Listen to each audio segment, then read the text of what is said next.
The pension reform laws enacted last year were the most sweeping in a generation, and I'm proud that those reforms originated in this committee. As those changes take hold, I believe they will make a real difference to workers, retirees, and employers alike. We're here today to examine your bill, Mr. Chairman, to significantly increase disclosure requirements. Let me say first that I appreciate the opportunity to thoroughly review the legislation. I think legislative hearings are a critical tool for lawmakers. These hearings allow us to ask important questions of those who would be impacted. They also allow us to explore the potential consequences of a proposal, both intended and unintended. On the issue of disclosure, let me be clear. I'm strongly supportive of providing meaningful, practical information to retirement plan participants. However, I cannot support massive new disclosure requirements without a clearly identified need for such requirements, which I fear do more harm than good.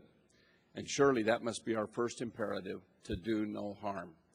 Overburdensome or prescriptive regulation in this area, especially so soon after last year's sweeping reforms, may do more harm than good for participants and providers alike. Too much information may actually prevent workers from seeing and understanding the information they genuinely need. And unmanageable requirements may force providers to pass along increased costs to workers or to leave the system entirely, a result that none of us would find acceptable. Anyone who has installed computer software surely understands the danger of excessive or impractical disclosure. When presented with lengthy, nearly incomprehensible disclosure statements on your computer screen, do you thoroughly read each and every word, or do you merely check the box that says, "I understand," in order to get the program you need?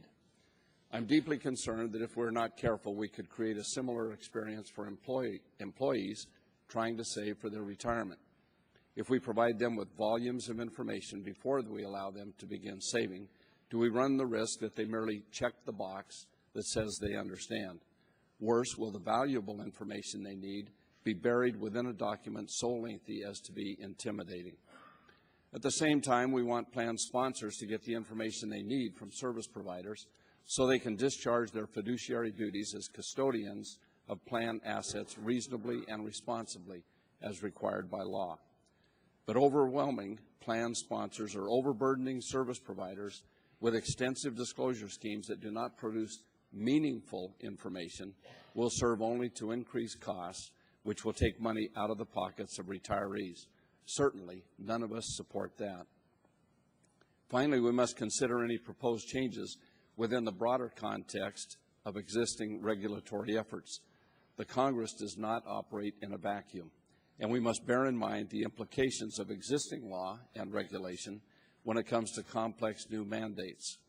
In that light, I'm pleased that we have with us today the Assistant Secretary of Labor for Employee Benefits and Security, who will provide information about a number of regulatory initiatives directly relating to these issues that the Department has undertaken, some of which will become effective in the very near future.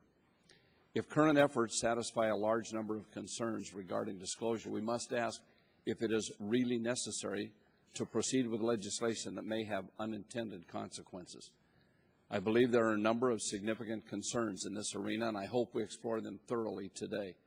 At the same time, I continue to keep an open mind about the broader issue of enhanced disclosure, because it's an issue on which I believe we can find common ground. In that light, I hope that we can work together through an inclusive process along with the groups and stakeholders affected by these reforms to determine whether legislation is necessary, and if so, craft legislation that creates the right balance. I look forward to the testimony of today's witnesses and to a continued dialogue about the best way to protect and enhance retirement security for all Americans. And I yield back the balance of my time.